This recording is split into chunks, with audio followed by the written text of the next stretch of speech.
नमस्कार, बहुत बहुत स्वागत। मैं हूं आपके साथ ऋतु ज्ञानवानी। आप देख रहे हैं न्यूज़ 18 का डिजिटल प्लेटफॉर्म।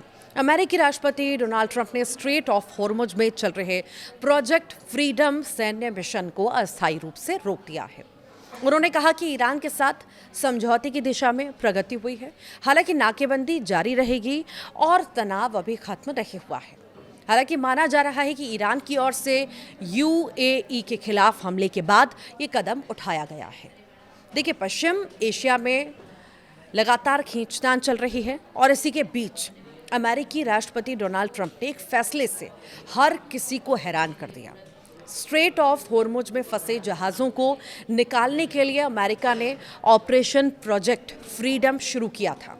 इस ऑपरेशन को ठीक से 3 दिन भी नहीं हुए और उन्होंने इसे अस्थायी रूप से रोक दिया है। ये वही मिशन था जिसके तहत अमेरिका जहाज़ों को सुरक्षित रास्ता देने के लिए अपनी सेना तैनात कर रहा था। पूरे भौकाल के साथ ये ऑपरेशन शुरू हुआ, लेकिन ट्रंप ने अचानक इसे रोकने का फैसला लेकर सभी को चौंका दिया। हालांकि ये ऑपरेशन खत्म नहीं हुआ है, बल्कि रोका गया है। ट्रंप ने यह फैसला तब लिया है जब प्रोजेक्ट फ्रीडम शुरू होते ही ईरान ने यूएई पर हमला कर दिया। आखिर ट्रंप ने क्यों रोका है प्रोजेक्ट फ्रीडम, ये जानना बेहद ज़रूरी है। तो देखिए, ट्रंप ने प्रोजेक्ट फ्रीडम रोकने को लेकर कहा कि ईरान के साथ बातचीत में बड़ी प्रगति हुई है और इसी वजह से इस ऑपरेशन को फिलहाल रोककर समझौते को अंतिम रूप देने की कोशिश की जा रही है। उन्होंने ये भी बताया, पाकिस्तान समेत कई देशों के अनुरोध पर ये कदम उठाया गया है, लेकिन कहानी यहीं खत्म नहीं होती। ट्रंप ने यह भी स्पष्ट कर दिया कि ईरान के खिलाफ नाकेबंदी पूरी तरह जारी रहेगी। इसका मतलब हुआ कि ईरान से कोई भी जहाज़ हॉर्मुज पार नहीं कर पाएगा और न ही कोई शिप अरब सागर से ईरान तक पहुंचेगा। यानी सैन्य दबाव कम नहीं होगा, सिर्फ रणनीति थोड़ी बदली गई है। ईरान के डर से रोका गया है क्या ये प्रोजेक्ट फ्रीडम? जिस तरह के हालात बने हुए हैं, ये भी सवाल है। तो देखिए, प्रोजेक्ट फ्रीडम शुरू होते ही हालात बिगड़ने लगे थे।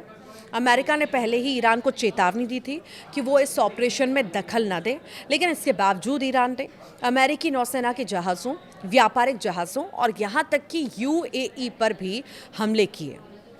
अमेरिकी अधिकारियों के मुताबिक ये हमले इतने बड़े नहीं थे कि पूरी जंग दोबारा शुरू हो जाए, लेकिन इससे साफ हो गया कि सीज फायर बेहद नाजुक स्थिति में है। रक्षा मंत्री पीट हेग्सेथ और जॉइंट चीफ के चेयरमैन ने भी माना है कि स्थिति काबू में है, लेकिन खतरा टला नहीं है। इस बात से यह आशंका भी उठ रही है कि ईरान ने अमेरिका की उम्मीदों के खिलाफ जाकर हमला किया, जिसके बाद ट्रंप ने यह ऑपरेशन बंद करना ही ठीक समझा है। आखिर हॉर्मुज से जहाज़ों को क्यों नहीं निकाल पाया है अमेरिका? तो देखिए, इस ऑपरेशन का सबसे बड़ा असर समुद्री व्यापार पर पड़ा है। अमेरिका ने दावा किया कि सैकड़ों जहाज़ हॉर्मुज से गुजरने के इंतज़ार में हैं, लेकिन हकीकत यह है कि ज़्यादातर शिपिंग कंपनियां अभी भी जोखिम लेने को तैयार नहीं हैं। पहले दिन सिर्फ 2 अमेरिकी झंडे वाले जहाज़ ही इस रास्ते से गुजर पाए।